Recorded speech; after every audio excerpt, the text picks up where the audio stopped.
to NorCal Sports Network on a sad day as we lose the great Willie Mays, 93 years old. Rest in peace, Willie. And it brought in Marty Lurie tonight, who has met Willie, has some stories to tell us about Willie. And it's going to be a good night of just some Willie stories. I don't have many Willie stories. I saw him for 5 years, from 68 to 73. When I started following baseball as a 7-year-old and at 68, but got to see him play, and the highlights of him, unbelievable. But Marty, we got Marty here, and I know he's got other commitments, so we're going to get right to Marty. Go ahead, Marty. Tell us. Thanks for joining us, Marty. Well, no, I'm glad to be on with you. You know, you hate to be on occasions like this, but for me, getting to know Willie was one of the highlights of my life. As you guys know, I'm the kid from Brooklyn.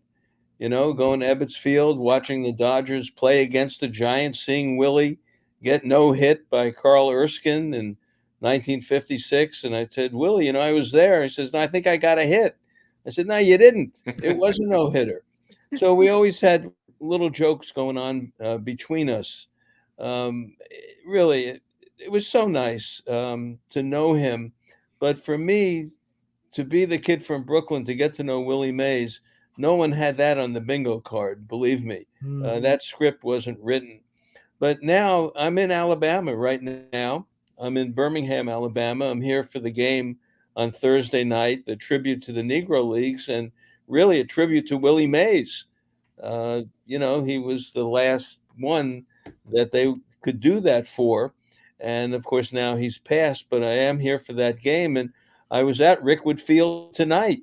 Now, I wasn't there when the announcement was made, but I was at Rickwood Field and stood there at the field and looked out at center field where he had played as a kid. And I also went to the Negro Southern League Museum today, which was the first league that he played in. And his dad would drive him up to Chattanooga to play for the Choo-Choos in the Negro Southern League, which was a minor league. And the Black Barons, Piper Davis and the others, saw him play there and convinced Willie's dad to let him play for the Black Barons, but only on the condition that he stay in high school, which gets me to the man. I do remember that, yes. Yeah, this gets me to the man who Willie became. And now I understand it. Being here in Alabama, seeing the Fairfield Industrial League and reading about it today at the Southern League Museum, I understand why he wanted to get his diploma. When he went to the Black Barons, Willie was, in high school. And the teachers would say, well, if you could go on a road trip, but you better write an essay about the city you went to. And he would do it. He was a serious student. He was committed. He was committed to his family. He was committed to his father, to his mother, to his aunts. And he was committed to education, which we see now with his foundation and the Willie Mays Scholars who are here, who went on the Civil Rights Tour today and will be part of the event on Thursday night as well. But the thing that stuck out to me was that Willie wanted to get his high school diploma, and the Black Barons were playing that night at Rickwood Field, but he didn't go. He wanted to be there with his high school class to get his diploma, and he did. And then the next night, he went back to the Black Barons and hit a 3-run homer. And he was a senior in high school. And he played for a little bit longer. And eventually the Giants came in with the money, and he shared it with his aunts. And of course, the Black Barons received some money too from Horace Stoneham when he was signed by the Giants. But my point is this: when you watch Willie the player, and he was outstanding. He was a nice man. He had a good heart. He had a good heart, and that's how I got to know him. We would sit in the clubhouse before the game in spring training, and he'd sit at his table, and people would come up and talk with him, and they'd be afraid to talk to him. And he and I would go back and forth, and he'd quiz me. He'd say, give me the lineup of the 56 Reds. and I'd give him the lineup, and I'd come up to Ray Jablonski at third, and I'd say, Ray Jablonski, and he said, how do you know that? And then, of course, he chose me to be his interviewer in the different shows we would do. So I really got to know him. He was good to my family. He was good to Heather. He was good to Bonnie and Evan and Aaron. He was good to my sponsors. He just knew the moment. He knew how to rise to the occasion. And on top of that, he was the greatest baseball player who ever lived. Absolutely. Absolutely. And you know and by what? the way, By the way, he was that kind of player. That's And right. for unbelievable. me And to I'll talk to him about his moments on the field and for him to recount them, I couldn't believe it that I was actually doing that. The great catches Wow. that he made. And, I was a lawyer, and he would tease me and say, can't you ask better questions than that? And I'd say, look, we knew you had this catch all along. You've been milking it for 60 years. It wasn't that hard. And we would go back and forth like that. So well, Willie Mark, Mays, the man, yes. was special. Yes. He was special. And and I'll say this. A lot of people don't realize this about Mays's career. The big thing was in the day, back in what year was it that Aaron broke Babe's records? It was in 73, wasn't it? 72, 73. 72, 73. Let me tell you what the record. If Willie, let me just show you something, guys. See that year, 1954? He missed all of 1953 and only played in 34 games in 52 because in the Army. he was drafted. He missed out on a good 60 homers, probably more. He came back after not playing for a year and a half and hit 345 and belted Dan, 30, let me tell you something. 41 homers. The 41 homers. The numbers mean nothing. They mean nothing. He could have hit 800 home runs. He could have hit 900 if he played in the ballpark that was conducive to hitting home runs. He had to change his stroke in the Polo Grounds because Leo DeRocher wanted him to go to right field.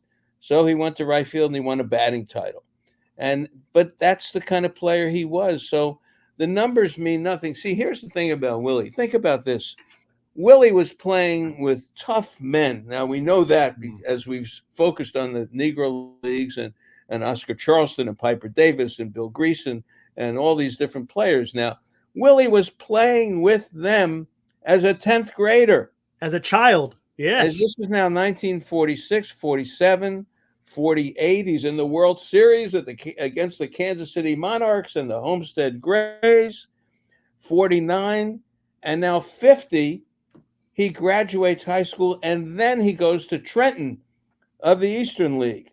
Well, this wasn't just a 19-year-old rookie, a raw rookie who says, gee, Ma, I'm away from home. He was not. He was ready for the big leagues when he was at Trenton. So you have to remember, he was ready as a major leaguer as a kid. His time in the Negro Leagues were his minor league times, allegedly. But he was really playing in the majors. Yeah. So he hits, 350 at Trenton, and then he comes back the next year. Leo wants him to start the season, but Horace says, no, we're going to send him to Minneapolis.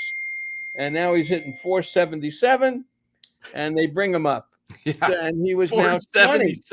He was 20, but he wasn't like a typical rookie 20.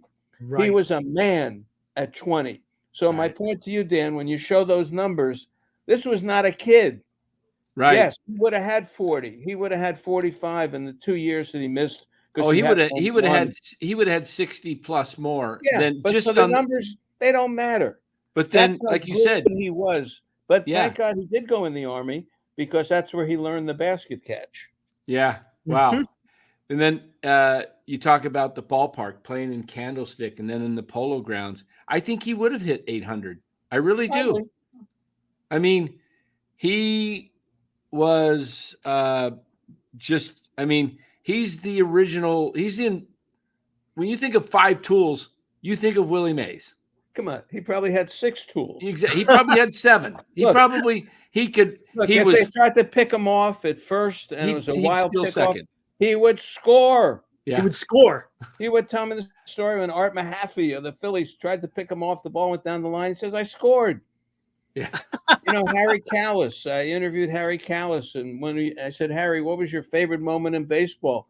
Watching Willie Mays score from second on a single. Watching Willie Mays score from second on a ground ball to short. Yeah. Willie Mays did those things, and we don't. It's not in our consciousness now because we didn't have ESPN then, and we don't have all the highlights that we have today. But as Dan says, and Eric, as you say, when you saw him play, you were watching the greatest player who ever played because he could do everything.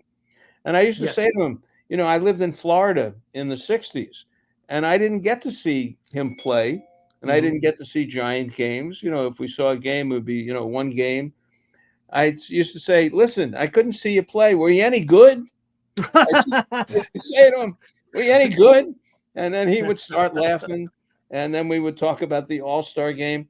And Bob Stevens wrote it. The All-Star game was created for Willie Mays. And that's the best measure of how good he was. He was the best of the best. He owned the All-Star game. And Walter Alston, the story, Dan and Eric, I've told you, would say, "Willie, what about the lineup?" And he, what he would say? He'd say, "Walter, I'll lead off, Aaron second and Clemente third, and I don't care what you do after that." And that's the way they would do it. So Willie was unbelievable. And in later life, he became even bigger. Let's face it. When you go to the ballpark, what's the address? Yeah. 24 Willie Mays Plaza. Yep. Come on. Where's the statue in front of the park? In front. He is San Francisco baseball, and he is the greatest who ever lived, but he was a good man. And that's the thing. He was a good man, and he's done so many nice things for young people because he loved kids. Because he had a soft heart for kids. He was that kid. He loved kids. That kid. He was the kid on the bus. He was the kid chasing the bus. If he was late for the Barons, he would have to chase the bus. He was always that kid. And they called him the Say Hey Kid. Yeah, when we were, I was a kid. I must have been 10 years old, probably 11, 71 or 72, one of his last years with the Giants. On an off day during the season, Big Five Sporting Goods in Concord in the summer, sitting outside, he's sitting at a table. We were all lined up, bunch of kids. It must have been, I don't know how many kids, but I waited a couple hours just to get his autograph. And it was just like, Willie was just out there he loved it. He loved the fans. And I told the story on KPIX tonight.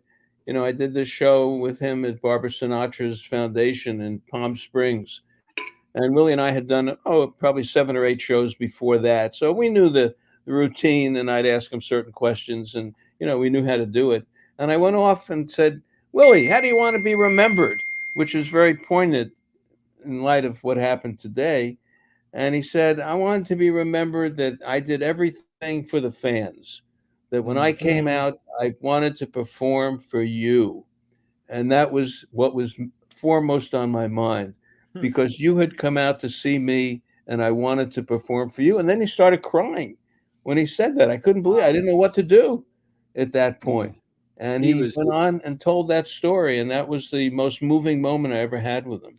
There was just so many amazing things. I remember him.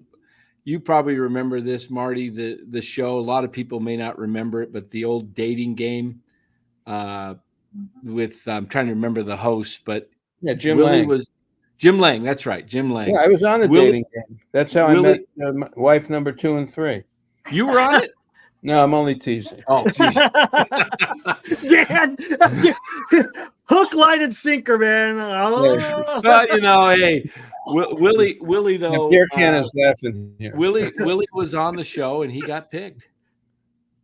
I believe he got picked. I can't remember. I just remember him being. I think he was Bachelor number He was 2. on What's My Line. I know I saw that. I've seen Yeah. that on YouTube from time to Wasn't time. he But on Willie was on Ed Sullivan. Willie was on Doris Day, everything. right? I think what was the show she had back in the 50s? He made Donna guest Reed. appearances. He was on with That's what it was. Donna Reed. That's what I was thinking. Donna of. Reed Donna show, Reed, and yeah. Willie, he was unbelievable. He would meet presidents and kings and the Queen, you name it. Willie Mays, you know, the most recognizable name in the world, probably Muhammad Ali, right? I'd Mhm. say Willie Mays is pretty close when you Yeah. come to, athletic names in the world.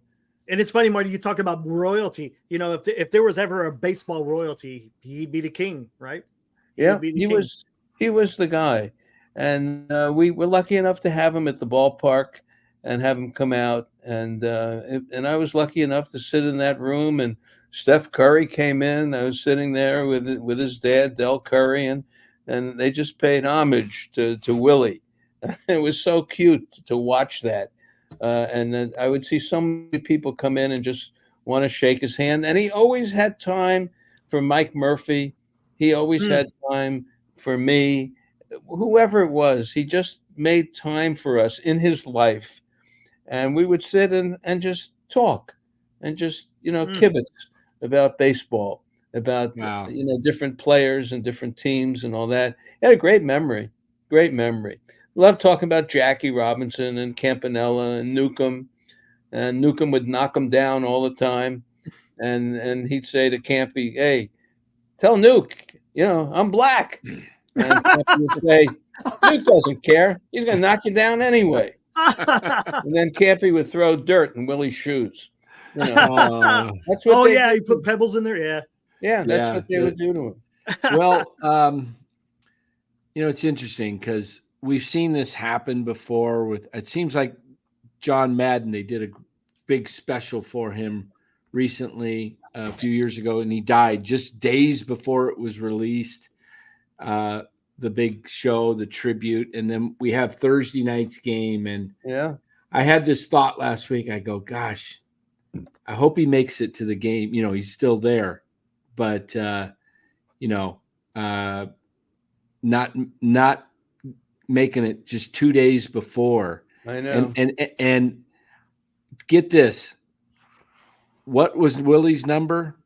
24. And when did he pass away? 2024.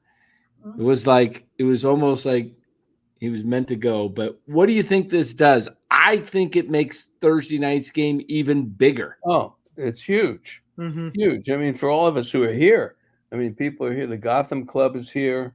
The team will be here tomorrow. They're playing a day game in Chicago. They fly here tomorrow.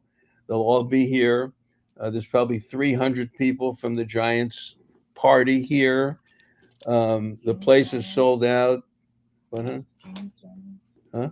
Junior Giants. Yeah, the Junior Giants people are here. The whole community fund Wow. is here. So it's going to be huge. And look, this is something.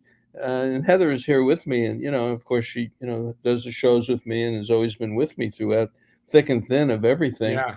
And she was there tonight with the Gotham Club, and they were very, very upset, and they had a toast to Willie, and that's just locally here, so you can imagine what's going to go on, how Major League Baseball is going to play this on Thursday night.